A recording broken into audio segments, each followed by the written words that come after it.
Desktop 10 আছে, ওইটা use করতে পারেন। এটা স্লাইনের পানি আপনারা আমারে উল্লেখ করে বলছে যে কাকা আমার আব্বু চাইতেছে এখন কসাইয়ের কাছে বিক্রি করে দিবে, কসাইয়ের কাছে যদি বিক্রি করে দেয় তাহলে আমি বাঁচবো না। তুমি আমার ফোন নাম্বারে দরকার হয় ফোন দিবা, তোমার যতটুকু সহযোগিতা করা লাগে আমি ইনশাল্লাহ করবো। আলগোস আরেকটা বিষ দেওয়ার জন্য, যাতে পরবর্তী বিষটা দেওয়ার সময় যাতে ভিতরে ওয়াশ না করে, ঠিক আছে? আসসালামু আলাইকুম বন্ধুরা, তো আবারও আসলাম ভাইদের কিছু প্রশ্নের উত্তর দেই আর একটা ভিডিও করি। কারণ দেখা গেছে একটা ভিডিও করলে একটা কমেন্ট আসলে ওইটা সুন্দরভাবে না বললে ওইটা হয় না। তো আসলে গতকালকে ভিডিওতে অনেক ভাই কমেন্ট করছেন, আর এক বাতিজা মানে আমারে কাকা বইলা বা চাচা বইলা কমেন্টটা করছে। তো কমেন্টটা পড়ার পর মানে আমি আর বুকটাতে লাগছে যেমন আমার একটা গাই মাইরা ধরছে, বুঝছেন? এত কষ্ট লাগছে বাতিজার কথাগুলা শুই না। হ্যাঁ, তো বাতিজার কমেন্টের উত্তরটা অবশ্যই আমি দিব, কি বলছে আপনাদের সাথে শেয়ার করব। একটা বাচ্চা কতটুক মানে এই পশুগুলার প্রতি মায়া মহব্বত থাকলে এই ধরনের কমেন্ট করে, ঠিক আছে? এটা আমি বলবো। আচ্ছা, এক ভাই বলছে যে 25 দিনের উনার যে বাচ্চারে কৃমির ওষুধ কি খাওয়াবে? 25 দিনের যে বাচ্চা, ওই বাচ্চাটারে আপনি লিকুইড কৃমির ডোজটা করাবেন। এটা একমি কোম্পানির আছে।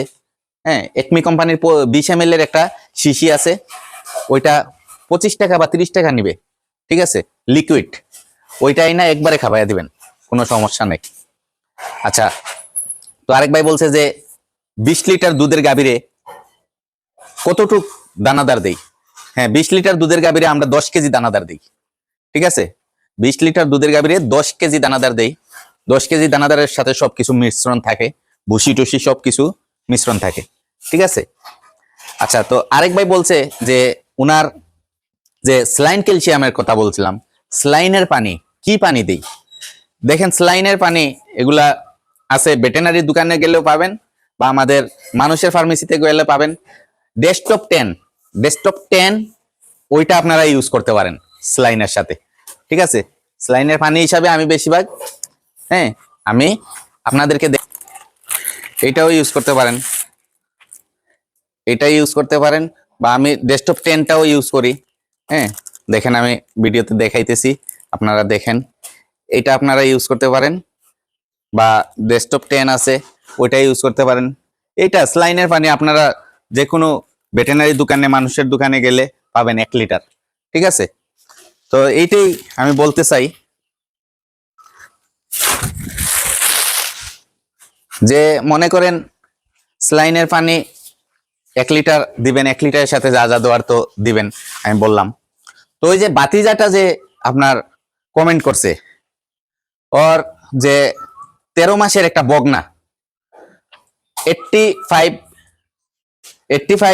আপনার মনে করেন 20% 85% একটা বগনা, ক্রস বগনা, 300 কেজি ওজন, ঠিক আছে? তো বগনাটা 2বার বীজ দিছে, 2বার বীজ দেওয়ার পর ব্লাড ভাঙছে, 2বারই কনসেপ্ট করে নাই। তো এখন ওনার বাবা নাকি বলছে যে বগনাটা কসাইয়ের কাছে বিক্রি করে দিবে। কসাইয়ের কাছে বিক্রি করে দিলে সে আমারে উল্লেখ করে বলছে যে কাকা আমার আব্বু চাইতেছে এখন কসাইয়ের কাছে বিক্রি করে দিবে, কসাইয়ের কাছে যদি বিক্রি করে দেয় তাহলে আমি বাঁচবো না, আমি বাঁচবো না। আপনি আমারে একটা ভালো পরামর্শ দেন, আমি কি করব?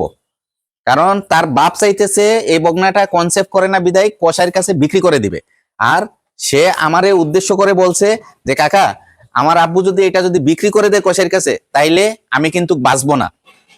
তো এই কথাটা শুই না আমার আসলে মানে বুকে খুব মানে একটা চাপ মেরা ধরছে যে কি কথাটা বলছে, কতটুক মায়া হইলে একটা পশুর প্রতি তার মুখ থেকে এত বড় কথা আসে, ঠিক আছে? আচ্ছা, যাই হোক, এখন আমার ওই বাতিজারে আমি বলতেছি, তুমি যেহেতু চাচা ডাকছো আমি তুমি করেই বলি, তুমি আমার ফোন নাম্বারে দরকার হয় ফোন দিবা, তোমার যতটুক সহযোগিতা করা লাগে আমি ইনশাল্লাহ করব। আর ভিডিওর মাধ্যমেও আমি বলে দিতেছি তুমি কি করবা। এখন বর্তমানে আমি তোমার চাচা হিসাবে বলতেছি, তোমার বগনাটারে প্রথমে তুমি কৃমির ডোজটা করাবা। এখন তুমি কৃমির ডোজটা করাবা, কৃমির ডোজ বডি ওয়েট হিসাবে যেহেতু 300 কেজি আছে, 300 কেজির জন্য তুমি তারে মনে করো এলটিবেট ট্যাবলেট দিবা, এলটিবেট এলটিবেট দিবা তারে তুমি 7টা বোলাস দিবা, এলটিবেট 7টা তারে কৃমির ডোজ, সকালে ভোরবেলা খালি পেটে, আর নয় রাত্রে 12টার দিকে, ঠিক আছে? ডাইরেক্ট 7টা ট্যাবলেট তারে একসাথে খাবাইয়া দিবা। 7টা ট্যাবলেট খাবানোর পর তারে পরের দিন থেকে তুমি রেস্টোলিভ সিরাপ, যেটা লিভার টনিক্স রেস্টোলিভ, ওইটা প্রতিদিন 100 গ্রাম করে খাওয়াবা ওরে। আচ্ছা, তারপরে পাশাপাশি তুমি জিঙ্ক দিবা 100 গ্রাম করে। দেওয়ার পর যখন বগনাটা আবার পরবর্তী হিটে আসবে, হিটে আসলে তুমি ইআই কর্মীরে ডাইকা, ইআই কর্মী ডাকার আগে তুমি তারে 5 ml এর একটা ফাটেনল ইনজেকশন আছে, ফাটেনল ইনজেকশন, ওইটা গাড়ের মাংসতে তুমি পুশ করবা ইআই কর্মী আসার 30 মিনিট আগে। ইআই কর্মীর সাথে যখন তোমার ফোন আলাপ হবে যে উনি আসতেছে, আসার আগে তুমি একটা ফাটেনল ইনজেকশন ওইটা গড়ে আইনা রাইকা দিবা, হ্যাঁ, 5 ml এর এটা। তো ওইটা গাড়ের মাংসতে, ওইটা ইআই কর্মী আসার 30 মিনিট আগে তুমি ওইটা গাড়ের মাংসতে পুশ করবা, ঠিক আছে? 30 মিনিট পর বিষ দিবা। 30 মিনিট পর বিষ দিলে, দেওয়ার পর যদি দেখো যে সকালে বিষ দিছো, রাত্রে ব্লাড ভাঙছে, আচ্ছা, যদি মনে করো রাত্রে বিষ দিছো, সকালে ব্লাড ভাঙছে, যখন এই ব্লাড ভাঙবে, ব্লাড ভাঙার পর সাথে সাথে তুমি ওই ইআই কর্মীরে বলবা ওয়াশ না কইরা ডাইরেক্ট আলগোস আরেকটা বিষ দিয়ে দিতে, ঠিক আছে? আলগোস আরেকটা বিষ দেওয়ার জন্য, যাতে পরবর্তী বিষটা দেওয়ার সময় যাতে ভিতরে ওয়াশ না করে, ঠিক আছে? উনি আগের দিন একটা বিষ দিবে, ফাটেনল ইনজেকশন মারবা 30 মিনিট আগে, 30 মিনিট পর বিষটা দিবা। তারপরের দিন আবার আরেকটা বিষ দিবা তুমি, ঠিক আছে? আরেকটা বিষ দিবা, ওয়াশ না করে, ইআই কর্মীরে বলবা ওয়াশ করতে না। প্রথম বিষ দেওয়ার সময় ওয়াশ করবে, ওয়াশ করার পর ময়লা পড়লে ময়লা পড়বে, দ্বিতীয় বিষ দেওয়ার সময় ওয়াশ করবে না, ঠিক আছে? তো এইভাবে যদি তারে দেও, আল্লাহর হুকুম হইলে কনসেপ্ট করে ফেলবে। পরবর্তীতে তুমি দরকার হয় আমার ফোন দিয়া আমার সাথে যোগাযোগ করো, ঠিক আছে? তো আরেক ভাই বলছে যে ওনার গরু বিষ রাখে না, হ্যাঁ, হিটে আসে বিষ দিলে বিষ রাখে না।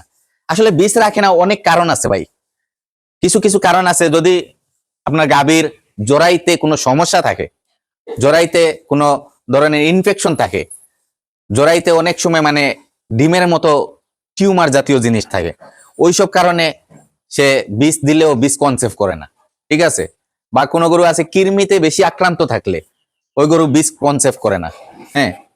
তো এইটাই আমি বলতেছি, আপনারা মনে করেন যাদের খামার আছে, আপনারা গরু লালন পালন করতেছেন, ঠিক আছে, ইনশাল্লাহ আপনারা কৃমির ডোজ টাইমলি করাবেন, কৃমির ডোজ করাইলে দেখবেন আলহামদুলিল্লাহ আপনাদের গরুগুলা যদি সঠিকভাবে হিটে আসে, সঠিকভাবে আপনি হিট টাইম মেনটেনেন্স করে বীজ দিতে পারেন, আলহামদুলিল্লাহ বীজ রাখবে। দেখেন এই যে আমার এই সাবানাটা, আমার সে কিন্তু তারে আমি বীজ দিছি গত 2-4 দিন আগে, সে হিটে আসছে, আগের দিন ময়লা ভাঙছে, পরের দিন সে হিটে ফুল আসছে, আমি বিকালবেলা তারে বীজ দিছি, হ্যাঁ, রাত্রে সে ব্লাড ভাঙছে। তো আলহামদুলিল্লাহ আমি জানি আমার যতটা গরুই মানে বীজ দেওয়ার পর ব্লাড ভাঙছে, প্রত্যেকটা গরুই কনসেপ্ট করছে। তো সেও কিন্তু বীজ দেওয়ার পর ব্লাড ভাঙছে, তারে আমি আল্লাহর হুকুম হইলে 3 মাস পর চেক দিব, চেক দিয়ে আপনাদেরকে দেখাবো সে কনসেপ্ট করছে কি না করছে, ঠিক আছে? এইটাই।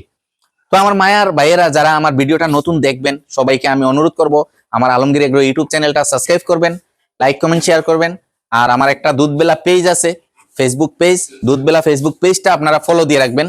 কোনো ভিডিও আপনাদের সামনে গেলে ভিডিওটা শেয়ার দিবেন, ঠিক আছে? আসসালামু আলাইকুম ওয়া রাহমাতুল্লাহি ওয়া বারাকাতুহু।